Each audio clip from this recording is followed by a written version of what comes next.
Booker T. Washington High School Sports Before Segregation. Low-Key Kemp presents Did You Know Sundays? Before they let us play, before integration, before access, before black athletes were allowed to compete against white schools, Booker T. Washington was already dominant.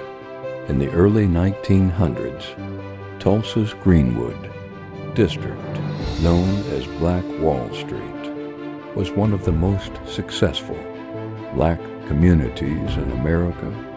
Black banks, black businesses, black schools, and black excellence in sports.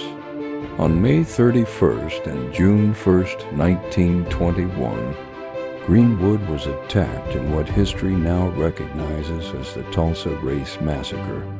Entire blocks were burned. Families were displaced. Lives were taken. This was not a riot. This was racial violence. But here's what most people don't know. Booker T. Washington High School did not burn down. The building remained standing. In the days after the massacre, the school became a Red Cross relief center and makeshift hospital, sheltering thousands of black residents who had nowhere else to go. Before it returned to education, it became a place of survival. Now here's where the timeline matters. Seymour Williams became head coach at Booker T. Washington in 1920, before the massacre. So when the fall of 1921 arrived, this wasn't just another football season. This was a community trying to breathe again.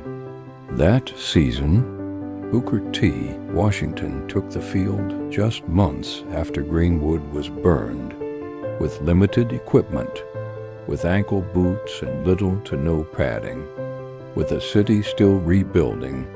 And then it happened.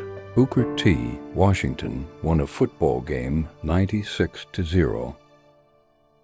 96-0. That wasn't about running up a score.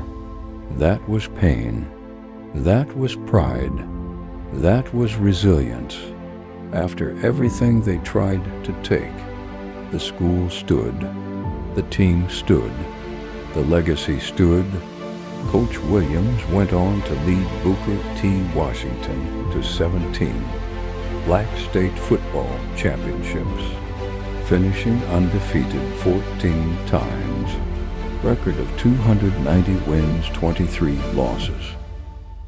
All during segregation. On the basketball court, the story didn't change. 19 Black State Championships, 5 national black high school titles, no shared brackets, no equal funding, no access, just excellence.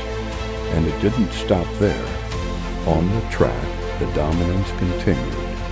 Coach Williams also guided Booker T. Washington track and field teams to 6 national championships. Speed, endurance, discipline. And this wasn't greatness in one sport. It was excellence across all of them. Booker T. Washington wasn't good by accident. It was structure. It was discipline. It was intentional. And here's the final truth.